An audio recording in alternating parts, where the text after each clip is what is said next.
Hello and welcome to the channel. आज जैसा कि देख सकते हैं हम लोग यूनेस्को के वर्ल्ड हेरिटेज साइट्स के बारे में डिस्कस करेंगे। जो भी वर्ल्ड हेरिटेज साइट्स भारत में यूनेस्को की हैं उनके बारे में देखेंगे कौन कौन सी हैं। ठीक है, सभी को देखें और आखिरी में हम लोग ये भी देखेंगे कि मराठा की कौन कौन सी साइट्स हैं जो हाल ही में यूनेस्को की वर्ल्ड हेरिटेज लिस्ट में शामिल किया गया है। इस वीडियो को ध्यान से देखिएगा, हो सकता है आपके एग्जाम में इसी से कोई ना कोई टॉपिक फंस जाए।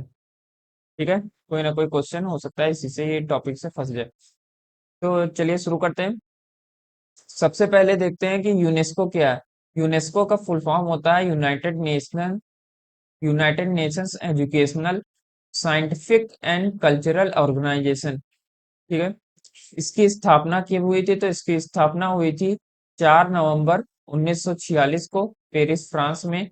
ठीक है, विश्व सांस्कृतिक और प्राकृतिक विरासत के संरक्षण के लिए प्रस्ताव जो है, विश्व में सांस्कृतिक और प्राकृतिक विरासत के संरक्षण के लिए प्रस्ताव जो है ये 1972 में अपनाया गया था और 1975 में इसे लागू किया गया था। और यहाँ पर जो मेन पॉइंट है इसे ध्यान रखिएगा। पहला, ये इसकी स्थापना कब हुई थी, और दूसरा ये चीज याद रखना है कि किस वर्ष में सांस्कृतिक और प्राकृतिक विरासत के संरक्षण का प्रस्ताव अपनाया गया था। तो प्रस्ताव अपनाया गया था 1972 में, उसे लागू किया गया था 75 में। भारत में कुल कितनी धरोहर हैं, विश्व धरोहर हैं? तो भारत में जो है यूनेस्को धरोहर हैं 44। ठीक है, वर्ल्ड हेरिटेज साइट्स यूनेस्को की कितनी है? तो वो है 44। उनमें से जो 36 हैं वो सांस्कृतिक हैं, 7 जो हैं वो प्राकृतिक हैं।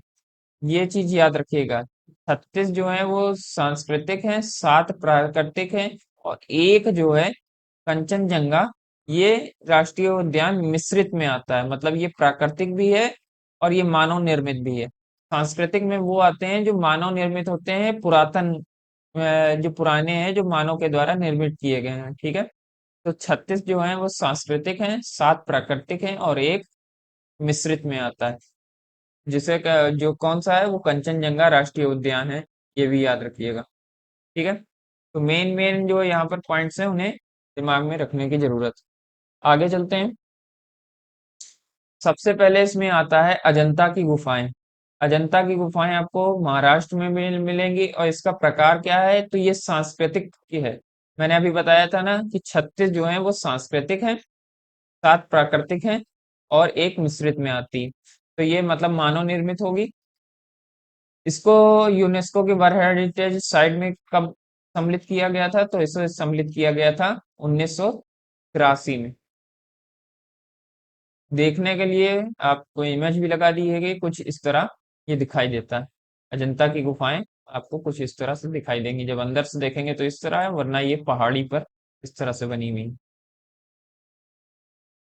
अगला आ जाते हैं, अगला है एलोरा की गुफाएं। ये महाराष्ट्र में दिखेंगी। इस प्रकार इनका सांस्कृतिक ही रहेगा, और इनको भी शामिल किया गया था 1983 में।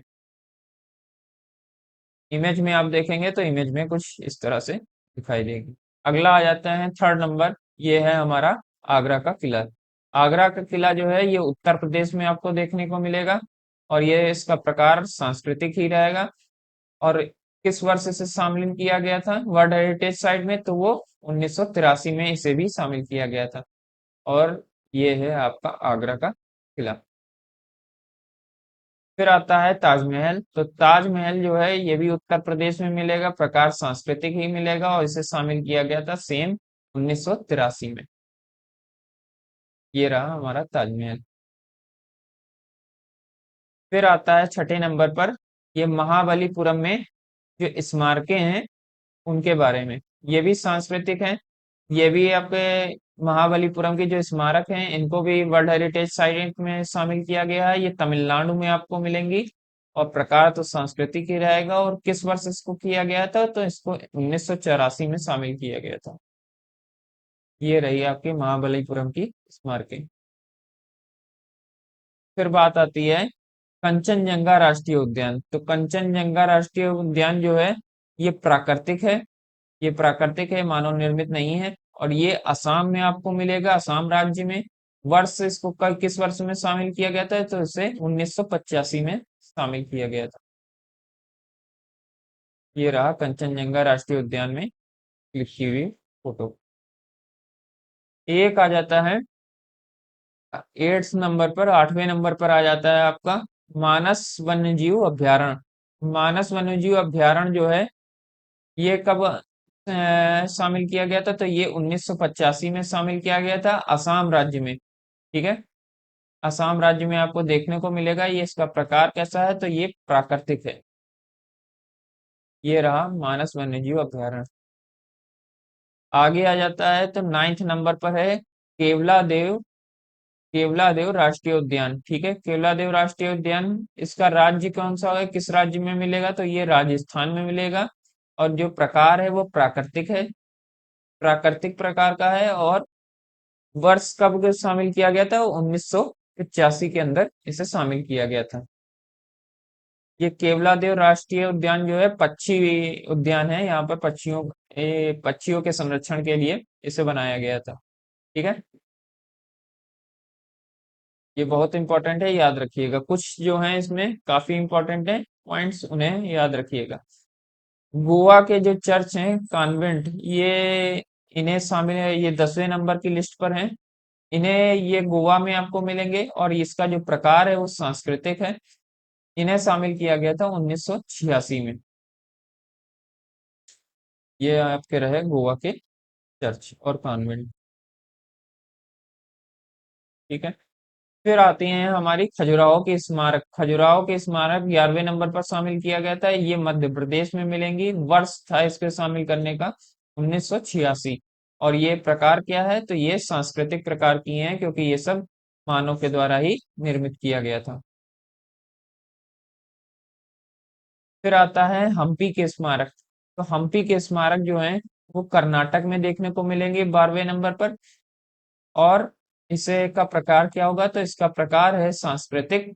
किस वर्ष से शामिल किया गया था, तो 1986 में हम्पी के अवशेषों को शामिल किया गया था। ये आप देख सकते हैं, हम्पी में मंदिर और उसके रथ आपको देखने को मिल जाएंगे। फिर आता है आपका फतेहपुर सीकरी। ये फतेहपुर सीकरी जैसा सब जानते हैं, ये इसे 13वें नंबर पर इसे शामिल किया गया था। ये उत्तर प्रदेश राज्य में मिलेगा। ये सांस्कृतिक प्रकार का है और इसे शामिल किया गया था वर्ष 1986 में। सेम वर्ष में इसे भी शामिल किया गया। इस तरह से याद रखिएगा कि किस वर्ष में कौन कौन से जो आपके साइट्स हैं वो शामिल किए गए। जैसे 86 में इसको भी शामिल किया है और 86 में आपके हम्पी के अवशेषों को भी शामिल किया गया था। तो इस तरह याद रखेंगे तो दिमाग में रहेगा कि किस वर्ष किसको शामिल किया गया। तो फतेहपुर सीकरी उत्तर प्रदेश सांस्कृतिक प्रकार का है, इसे शामिल किया गया था 1986। फिर आपका आता है 14th नंबर पर पट्टाडकल के स्मारक। ये पट्टाडकल के स्मारक कब शामिल किए, किस राज्य में आपको मिलेंगे, तो ये मिलेंगे कर्नाटक में। सांस्कृतिक प्रकार के ही हैं, क्योंकि ये मानव के द्वारा ही निर्मित किए गए थे। और किस वर्ष में इसको शामिल किया गया था लिस्ट में, तो 1987 के अंदर वर्ल्ड हेरिटेज साइट्स के अंदर इसको शामिल किया गया था। आगे आ जाते हैं तो 15वें नंबर पर आपको देखने को मिलेगा एलिफेंटा की गुफाएं। एलिफेंटा की गुफाएं ये महाराष्ट्र में आपको देखने को मिलेंगी। सांस्कृतिक प्रकार की हैं और इन्हें शामिल किया गया था 1987 के अंदर। 16वें नंबर पर आ जाएगा चोल मंदिर। चोल मंदिर ये आपको तमिलनाडु में मिलेंगे। इन्हें ये सांस्कृतिक ही प्रकार के हैं, सीधी सी बात है, मंदिर हैं तो किसी न किसी ने बनाए होंगे। और इसे शामिल किया गया था वर्ष 1987 के अंदर।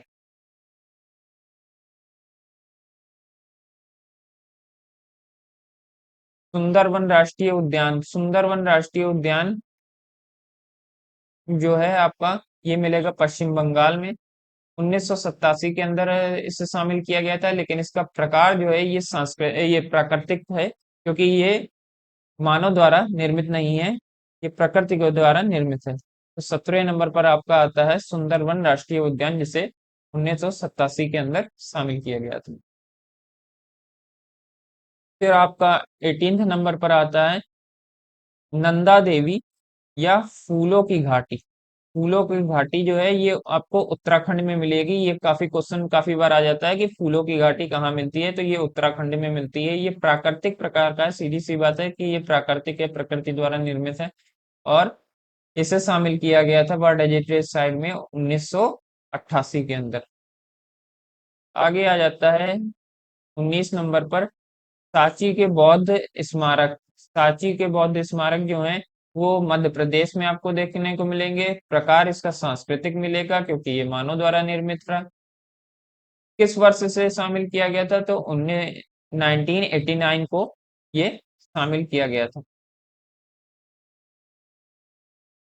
आगे आ जाएंगे तो आगे आ जाएगा हुमायूं का मकबरा। 20 नंबर पर आ जाता है हुमायूं का मकबरा है। दिल्ली में ये मिलेगा आपको। इस सांस्कृतिक प्रकार का है और इसे शामिल किया गया था 1993 में। 1993 में हुमायूं का मकबरा शामिल किया गया था, जो दिल्ली में है। ठीक है, इसकी इमेज भी आप देख सकते हैं।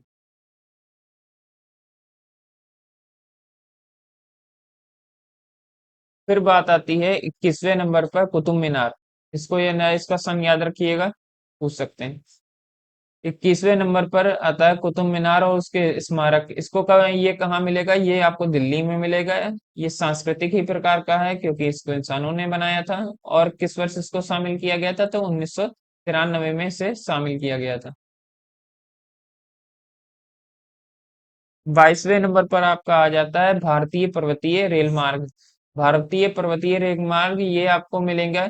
3 राज्यों से ये होकर जाता है। इसे 3 राज्यों के यहाँ पर नाम लिखे हुए हैं। पहला है पश्चिम बंगाल, फिर दूसरा है तमिलनाडु, तीसरा है हिमाचल प्रदेश। ठीक है, और ये सांस्कृतिक ही प्रकार का है क्योंकि ये इंसानों ने ही बनाया है। और इसे शामिल किया गया था 1999 में। ये याद रखिएगा, ये 3 राज्यों से होकर गुजरता है। इकलौता ऐसा है जो 3 राज्यों में आपको मिलेगा।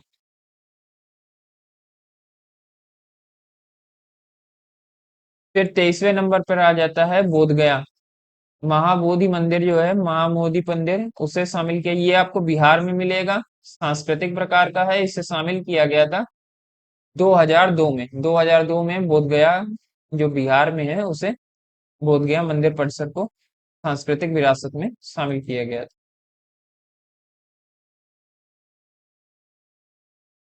आगे आ जाता है 24वें नंबर पर भीमबेटका। भीमबेटका के शैलाश्रय, शैल आश्रय।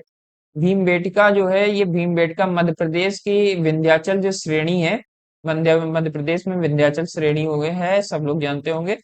उस श्रेणी के अंदर ये भीमबेटका शैलाश्रय देखेंगे जो मध्य प्रदेश में है। ये अब ये ना सोचिएगा ये प्राकृतिक प्रकार का, क्योंकि ये जो विंध्याचल श्रेणी है उसके अंदर इस तरह के गुफा, शैलाश्रय का मतलब ही हुआ जो आश्रय बनाए गए हैं, गुफाएं। तो वो गुफाएं जो है उनको शामिल किया गया था 2013 में। ठीक है, ये मानव द्वारा निर्मित गुफाएं हैं विंध्याचल श्रेणी के अंदर, जो मध्य प्रदेश में है, जिसे कहते हैं भीमबेटका। यहाँ पर देखिए मानव द्वारा कलाकृति जो बनी हुई है वो भी आपको देखने को मिल जाएंगी। आगे आ जाता है, आगे आएगा हमारा छत्रपति शिवाजी टर्मिनल। छत्रपति शिवाजी टर्मिनल पूर्व में इसे विक्टोरिया टर्मिनल भी कहते थे, बाद में नाम चेंज करके छत्रपति शिवाजी टर्मिनल कर दिया गया। ये आपको सीधे सी बातें मिलेगा महाराष्ट्र में। सांस्कृतिक प्रकार का है, मानव द्वारा निर्मित है और इसे शामिल किया गया था 2004 में। यहाँ पर देखिए आपको मिल जाएगा छत्रपति शिवाजी टर्मिनल। फिर बात आएगी आपकी चंपानेर पावागढ़ पुरातत्व पार्क। चंपानेर पावागढ़ पुरातत्व पार्क जो है ये आपको मिलेगा गुजरात के अंदर। ये सांस्कृतिक प्रकार का है और इसमें 2004 में इसे शामिल किया गया था। 27 नंबर पे आपका आ जाएगा लाल किला। इसका याद रखिएगा, इसका सन कई बार पूछ लेते हैं कि किस सन में लाल किला को शामिल किया गया था वर्ल्ड हेरिटेज साइट में। लाल किला 27 नंबर पे आ जाएगा। लाल किला परिसर को जो दिल्ली में मिलेगा, सांस्कृतिक प्रकार का, इसे शामिल किया गया था 2007 में। लाल किला शामिल। आगे आ जाएगा 28 नंबर पर जंतर मंतर जो जयपुर में है। याद रखिएगा, ये भी पूछते हैं कि कौन सा जंतर मंतर है। दो जगह जंतर मंतर है, एक दिल्ली में है, एक जयपुर में है। पूछते हैं कि कौन सा है जो वर्ल्ड हेरिटेज साइट में शामिल किया गया। तो वर्ल्ड हेरिटेज साइट में एक ही जंतर मंतर है जो शामिल किया गया है, वो 2010 का, 2010 में शामिल किया गया था, वो है राजस्थान का जंतर मंतर। ठीक है, और ये किस प्रकार का है, तो ये सीधी सी बात है, ये सांस्कृतिक प्रकार का है, क्योंकि मानव निर्मित के द्वारा, मानवों के द्वारा ये बनाया गया है। ठीक है, राजा जय सिंह ने इसे बनाया। आगे आ जाता है हमारा पश्चिमी घाट। पश्चिमी घाट ये 29 नंबर पर आएगा। ये प्राकृतिक प्रकार का है, सीधी सी बात है, पश्चिमी घाट किसी के द्वारा बनाया हुआ नहीं है, ये प्रकृति के द्वारा निर्मित है। ये दो राज्यों में देखने को मिले, दो से ज्यादा राज्यों में सॉरी देखने को मिलेगा। ये आपको चार राज्यों में देखने को मिलेगा, क्योंकि पश्चिमी घाट जो है पश्चिम में चार राज्यों तक, जब भारत का मैप आप देखेंगे तो पश्चिम में ये श्रेणियां फैली हुई हैं। ठीक है, तो ये कहाँ कहाँ देखने को मिलती है पश्चिमी घाट? महाराष्ट्र, कर्नाटक, केरल और तमिलनाडु। इन्हें शामिल किया गया था 2012 के अंदर। ठीक है, फिर बात आएगी 30 नंबर पर, राजस्थान के पहाड़ी किले। राजस्थान के पहाड़ी किले राजस्थान में ही मिलेंगे, और इसे शामिल किया गया था 2013 में। ये सांस्कृतिक प्रकार के विरासत में। आगे बढ़ते हैं तो आगे बात आती है 31 नंबर पर, रानी की वाव। रानी की वाव या रानी की बाड़ी, जो पाटन में है। ठीक है, और ये गुजरात में आपको मिलेगा। ये सांस्कृतिक प्रकार की है, सीधी सी बात है, इसे कोई किसी ने बनाया हुआ है, और इसे शामिल किया गया था 2014 में। एक बार ये भी पूछा जा चुका है कि ये कहाँ पर है, तो ये सरस्वती नदी के पास में मिलेगी। ठीक है, तो इसे याद रखिएगा, रानी की वाव सरस्वती नदी के पास मिलती है, और ये गुजरात में है। प्रकार इसका सांस्कृतिक ही रहेगा, और ये 2014 में सम्मिलित की गई थी।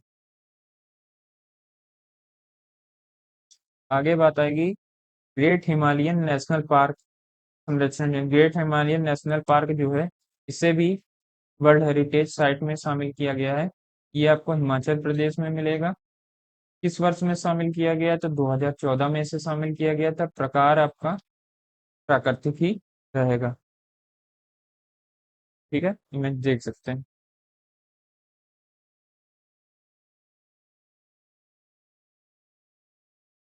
33वें नंबर पर आएगा नालंदा, जो बिहार में है। नालंदा महाविहार, ये पुरातात्विक स्थल है। ठीक है, इसे शामिल किया गया था 2016 में। ये बिहार राज्य में मिलेगा, और इसका प्रकार जो होगा वो सांस्कृतिक होगा। ठीक है, जो मानव द्वारा निर्मित था। आगे आ जाएगा 34 नंबर पर। तो 34 नंबर पर कंचनजंगा राष्ट्रीय उद्यान, इसे बहुत ध्यान रखिएगा, क्योंकि ये इकलौता है जो मिश्रित प्रकार का है। ठीक है, इकलौता है जिसका प्रकार है मिश्रित, क्योंकि ये प्राकृतिक भी है, और इसमें मानव के द्वारा भी कुछ चीजें निर्मित की गई हैं।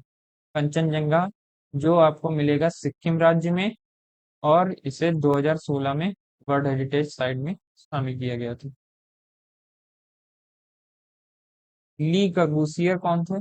ली कर्बूसियर के स्थापत्यकार जो ली कर्बूसियर थे, उन्होंने ये तब ये आधुनिक वैसे इंफ्रास्ट्रक्चर में आता है, क्योंकि उन्होंने उस समय पर आधुनिक इंफ्रास्ट्रक्चर की नींव रखी थी कि आधुनिक तौर पर किस तरह बन सकता है। ठीक है, तो इन्होंने ये आपको मिलेंगे चंडीगढ़ में, और ये सांस्कृतिक विरासत ही है, और ये इसको लिस्ट में शामिल किया गया था 2016 में।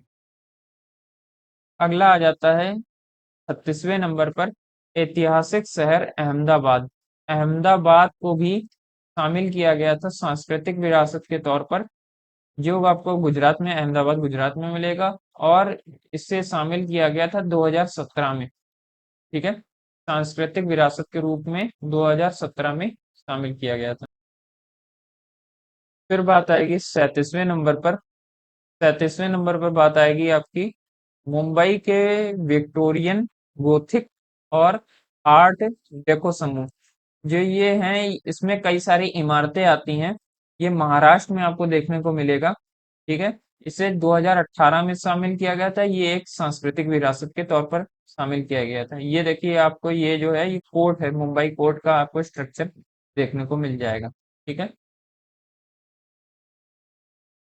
आगे आ जाता है हमारा जयपुर शहर। ये जयपुर शहर आपको तो कहाँ देखने को मिलेगा? तो जयपुर राजस्थान में देखने को मिलेगा। हम कहेंगे इसे पिंक सिटी भी हम लोग इसे कहते हैं। ये सांस्कृतिक विरासत के तौर पर 2019 में शामिल किया गया था। 50 39वें नंबर पर आ जाएगा। 39वें नंबर पर काकतीय रुद्रेश्वर, जिसे रामप्पा मंदिर भी कहते हैं, वो तेलंगाना में आपको देखने को मिलेगा। इसे हाल ही में शामिल किया गया था। एक बार ये क्वेश्चन आ भी चुका है। ये कहाँ पर है? तो ये तेलंगाना में है। और का प्रकार क्या है? तो ये सांस्कृतिक प्रकार का है। ये कब शामिल किया गया था? तो ये 2021 में शामिल किया गया था। कई बार ये भी पूछा जाता है कि ये किस राजवंश के अंदर बना था? तो काकतीय राजवंश जो है उसके अंदर ये बना था, जिसमें गणेश नाम के शासक ने इसे बनवाया था। ये राजा आप कह सकते हैं, उन्होंने बनवाया था। आगे आ जाएगा। आगे है हमारा धोलावीरा। धोलावीरा आप जानते हैं हड़प्पा का एक शहर है, जो गुजरात में आपको देखने को मिलेगा। ये सांस्कृतिक विरासत है और इसे 2021 में शामिल किया गया था। फिर आएगा आपका 41वें नंबर पर शांति निकेतन। शांति निकेतन पश्चिम बंगाल में है। और ये इसका प्रकार जो है सांस्कृतिक ही है। और इसे जो है शामिल किया गया था, ये 2023 में इसे शामिल किया गया था।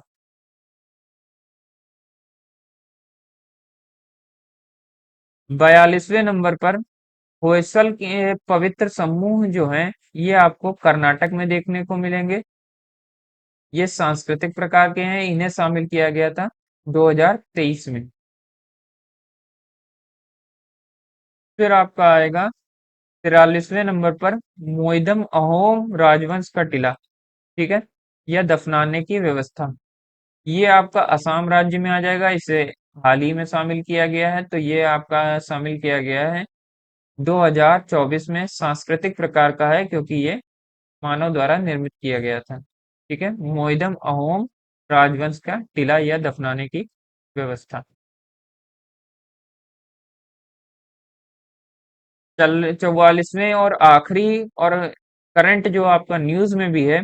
और ये याद रखिएगा कि जो अभी हाल में ही पेपर होने वाले हैं, उनमें हो सकता है इससे संबंधित कोई ना कोई एक क्वेश्चन पूछ लिया जाए। ये आपके हैं मराठा के जो है सैन्य परिदृश्य जो भारत में है, उन्हें 44वें नंबर पर शामिल किया गया है। ये हाल ही में शामिल किया गया है। तो इसका वर्ष कब है? तो वर्ष है 2025। ये याद रखिएगा कि मराठा के जो सैन्य परिदृश्य हैं, ये सैन्य ठिकाने थे, वो दो जगह हैं। दो जगह हैं जो शामिल किए गए हैं। इसमें 12 जो है सैन्य परिदृश्यों को शामिल किया गया है, जिसमें 11 जो आपको देखने को मिलेंगे, 11 जो आपको देखने को मिलेंगे वो महाराष्ट्र में देखने को मिलेंगे। और एक जो आपको को मिलेगा वो आपको तमिलनाडु में मिलेगा। ठीक है। इसे 2025 में 25 में शामिल किया गया। सीधी सी बात है, इसका प्रकार सांस्कृतिक ही होगा। अब जरा पर यहाँ पर हम ये समझ लेते हैं कि मराठा के जो सैन्य परिदृश्य हैं वो हैं कौन कौन से, और उनके नाम क्या क्या हैं, उनकी विशेषता क्या क्या है। क्योंकि हो सकता है इस एग्जाम में, हाल ही में जो एग्जाम हो रहे हैं उसमें मराठा सैन्य परिदृश्य से संबंधित कोई ना कोई क्वेश्चन आ जाए। ठीक है। तो चलिए देख लेते हैं क्या क्या है, कौन कौन से हैं। तो मराठा का जो पहला जो किला आता है जो शामिल किया गया है, वो है रायगढ़ किला। रायगढ़ अलग है, राजगढ़ अलग है। ये दो अलग अलग हैं। इनको याद रखिएगा, रायगढ़ अलग है और राजगढ़ अलग है। ये मिलेगा महाराष्ट्र में। ये मराठा राज्य की राजधानी भी था, इसलिए भी ये इंपॉर्टेंट है। ठीक है, रायगढ़ किला। और 1674 में शिवाजी का यहाँ पर राज्य अभिषेक भी हुआ था, इसलिए ये याद रखिएगा रायगढ़ किला सबसे ज्यादा महत्वपूर्ण है इसमें। फिर बात आएगी सेकंड नंबर पर। 12 हमें अभी डिस्कस करने हैं। अब 12 12 जो मराठा के किले हैं उन्हें डिस्कस करने हैं, जिसमें 11 महाराष्ट्र में हैं। तो सबको एक एक करके देखते हैं कौन सा है। ये पहला किला है जो शामिल किया गया है, वो है रायगढ़ किला। दूसरा किला जो शामिल किया गया है वो है प्रतापगढ़ किला, ये भी आपका महाराष्ट्र में मिलेगा। प्रतापगढ़ किला जो है, ये भारतीय राज्य महाराष्ट्र के सतना जिले में मिलता है। सतना जिले में ये मिलेगा, में स्थित एक पहाड़ी का किला है, जो पहाड़ी में ये स्थित है। यहाँ पर इमेज में देख भी सकते हैं, पहाड़ी पर है। ये महाबलेश्वर जो है, महाबलेश्वर से 24 किलोमीटर दूर पर स्थित है, और ये एक पर्यटन स्थल भी है। ठीक है, जो मेन मेन इंपॉर्टेंट पॉइंट थे उसको मैंने हाईलाइट कर दिया। आगे आएगा थर्ड नंबर पे पानहाला का किला। ये पन्हाला का किला जो है, ये महाराष्ट्र में मिलेगा। सबसे बड़े किलों में से एक था पन्हाला का किला। ये आपके सामने इमेज है। फिर आता है शिवनेरी का किला। शिवनेरी जो है, ये काफी महत्वपूर्ण है, क्योंकि यहाँ पर छत्रपति शिवाजी का जन्म हुआ था, इसलिए इसे महत्वपूर्ण है। और इसका आकार कैसा है, तो इसका त्रिकोणीय आकार है। त्रिकोणीय आकार है और 7 स्तरीय सुरक्षा तंत्र था इसमें। इसके अंदर आपको बादामी तालाब मिलेगा। कई बार ये क्वेश्चन आता है, बादामी तालाब किस मराठा के किले में, मराठा किले के अंदर मिलेगा, तो ये शिवनेरी के अंदर, शिवनेरी किले के अंदर बादामी तालाब आपको देखने को मिलेगा। इसी के मदद से यहाँ पर सिंचाई वगैरह होती थी। वैसे यहाँ पर काफी ज्यादा सिंचाई की व्यवस्थाएं मौजूद है। अगला आएगा 5 नंबर पर, ये है हमारा लोहगढ़ किला। लोहगढ़ किला जो है, ये भी आपको महाराष्ट्र में मिलेगा। और ये विंचू विंचू काटा को असल में कहते हैं बिच्छू की पूंछ। ठीक है, बिच्छू की पूंछ जो है, ये बिच्छू की पूंछ है क्या, तो असल में ये सकरी पहाड़ी जैसी दीवार है, जिसे कहते हैं विंचू काटा।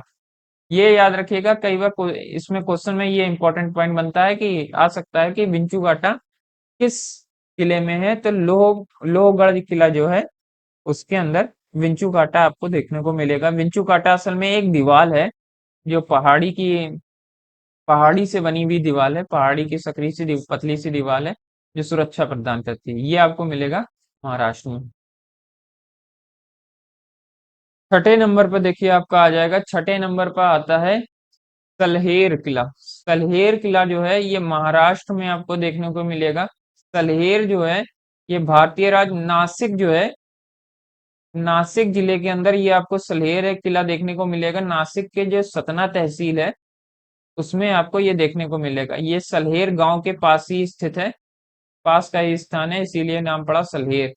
ठीक है, सलहेर का जो पुराना नाम है, इसका जो पुराना नाम है, उसका पुराना नाम है गवलगढ़। गवलगढ़ इसका पुराना नाम है, इसे याद रखिएगा, गवलगढ़। ठीक है, गवलगढ़ या सुल्तानगढ़, इसे दोनों कहते थे। आगे आ जाएंगे 7वें नंबर पर। तो 7वें नंबर पर आता है सिंधुदुर्ग। सिंधुदुर्ग जो ये महाराष्ट्र में आपको देखने को, ये समुद्र के किनारे है। ये देखिए इमेज पूरी समुद्र के किनारे ये आपको देखने को मिलेगा सिंधुदुर्ग। पहले एक बार इमेज जरूर देख लीजिए। उसके बाद बात आएगी आपकी स्वर्ण दुर्ग। जो स्वर्ण दुर्ग है 8वें नंबर पर, ये भी आपको महाराष्ट्र में ही देखने को मिलेगा।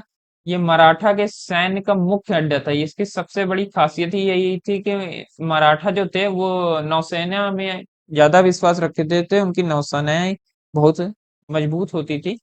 तो ये नौसेना जो थी इनकी, इनका मुख्य अड्डा था, और यहाँ पर जहाज निर्माण का कार्य भी होता था। ठीक है, जहाज निर्माण केंद्र भी था, इसलिए इसे याद रखिएगा, स्वर्ण दुर्ग। आगे आ जाता है विजय दुर्ग। विजय दुर्ग की खासियत इसमें है, क्योंकि इसका पुराना नाम विजय दुर्ग नहीं है। इसका असली नाम था, पुराना जो था, वो घेरिया था। घेरिया था, लेकिन जब शिवाजी ने इसको जीता था 1953 में, 1653 तिरपन ईस्वी में, तो इसका नाम बदल कर विजय दुर्ग रख दिया। ठीक है, तो पुराना नाम इसमें पूछा जाता है, ये मोस्ट इंपॉर्टेंट है, इसे याद रखिएगा। पुराना नाम पूछा जा सकता है कि विजय दुर्ग का पुराना नाम क्या था, तो विजय दुर्ग का पुराना नाम घेरिया था, जो 1653 में शिवाजी के बाद जीतने के बाद बदल के नाम पड़ गया विजय दुर्ग। इसमें की खासियत क्या है, तो इस किले की खासियत ये है कि इसमें 200 मीटर की जो है आपको लंबी एक समुद्र की के नीचे सुरंग मिलेगी, जो आपको जमीन से जोड़ती, मुख्य जमीन से जोड़ती है। 200 मीटर की समुद्र के नीचे एक सुरंग मिलेगी जो मुख्य जमीन से जोड़ती है। आगे आ जाते हैं। खंडेरी किला। खंडेरी किला जो है, ये भी आपको महाराष्ट्र में ही मिलेगा, और ये समुद्र शक्ति के लिए काफी अहम था, खंडेरी किला। इसमें की खासियत क्या है, तो खंडेरी किला जो है, खंडेरी किला के अंदर आपको तोपे भी मिल जाएंगी, अंग्रेज के द्वारा दी हुई तोपे, ये ब्रिटिश तोपे इसके अंदर मिल जाएंगे, इसीलिए समुद्र शक्ति के लिए ये काफी अहम था। फिर आगे आपका आएगा 11वें नंबर पर, ये आएगा राजगढ़ किला। राजगढ़ अलग है, राज है, जा है यहाँ पर, ये याद रखिए, राजगढ़। और वो था रायगढ़, जो सबसे पहले नंबर पर पढ़ाया है वो रायगढ़ है, जो राजधानी भी रहा था, हालांकि यह भी राजधानी रहा था, राजगढ़। तो राजगढ़ किला महाराष्ट्र में मिलेगा। इसका पहले जो नाम था, वो नाम था मुरुम्बदेव। ठीक है, मुरुम्बदेव इसका पुराना नाम है, पूर्व का नाम है। इसकी खासियत ये है कि इसमें 26 वर्षों तक छत्रपति शिवाजी ने शासन किया था। ठीक है, ये देखिए यहाँ पर लिखा है, इसकी पहली जो राजधानी भी था, इसी वजह से ये मराठाओं की पहली राजधानी भी थी, जिसके बाद इसे बदलकर रायगढ़ कर दिया। राजगढ़ और रायगढ़, रायगढ़ बाद में शिफ्ट कर दी गई थी। ठीक है, इसके किले की खासियत क्या है, तो यहाँ पर जो है, पहले पुत्र जो हैं शिवाजी के, राजा राम, उनका जन्म हुआ था, और उनकी जो पत्नी थी, पहली पत्नी साईबाई, तो साईबाई का निधन भी यहाँ पर हुआ था। ये इस तरह कुछ दिखता है। ये दोनों इमेज अलग अलग मौसम में ली गई हैं। ये हरा हरा जो ग्रीनरी दिख रही है, ये मानसून के समय की है, ये सूख गया जब गया तब लिया गया। आगे आ जाता है आपका आखिरी जो है किला है, वो है जिंजी किला। जिंजी किला इकलौता ऐसा किला है जो मराठा के अभी विश्व विरासत लिस्ट में शामिल किया गया, और ये तमिलनाडु राज्य में पड़ता है। तो इसे खासा याद रखिएगा कि जिंजी किला इकलौता किला है जो तमिल तमिलनाडु में पड़ता है, यह महाराष्ट्र में नहीं है। तमिलनाडु के कहाँ पड़ेगा, तो तमिलनाडु के विल्लुपुरम जिले में ये आपको देखने को मिलेगा। जिंजी किले की खासियत क्या है, तो ये 3 पहाड़ियों पर है, 3 पहाड़ियों पर बना हुआ किला है। ठीक है, तो उत्तर में जो है उस पहाड़ी का नाम है वो कृष्णागिरी, पश्चिम में जो पहाड़ी है उसका नाम है राजगिरी या आनंदगिरी, दोनों में से कोई एक कह सकते हैं। दक्षिण में जो दक्षिण पूर्व में जो पहाड़ी है उसका नाम है चिकली दुर्ग। अब तीनों पहाड़ियां जो हैं वो तो मिलाकर ये किला परिसर बनता है। तीनों पहाड़ियां, ये याद रखिएगा, तीनों जो हैं वो प्रत्येक में अलग अलग आत्मनिर्भर गण हैं। तीनों जो पहाड़ियां हैं वो प्रत्येक में आत्मनिर्भर एक गण है। इन तीनों गणों को मिलाकर ये किला बनता है, जिसका का नाम है जिंजी किला। विल्लुपुरम जिले में मिलेगा, तमिलनाडु के। ठीक है, ये आपके सामने इमेज है। अब इसकी एक और इमेज है, वो देख लेते हैं। ये कुछ इस तरह भी दिखाई देता है। ठीक है, फिलहाल वीडियो में इतना है। यदि वीडियो का कंटेंट पसंद आया हो तो लाइक शेयर सब्सक्राइब जरूर करिएगा, और अपने दोस्तों के साथ इस वीडियो को आगे शेयर करिएगा। तब तक के लिए धन्यवाद।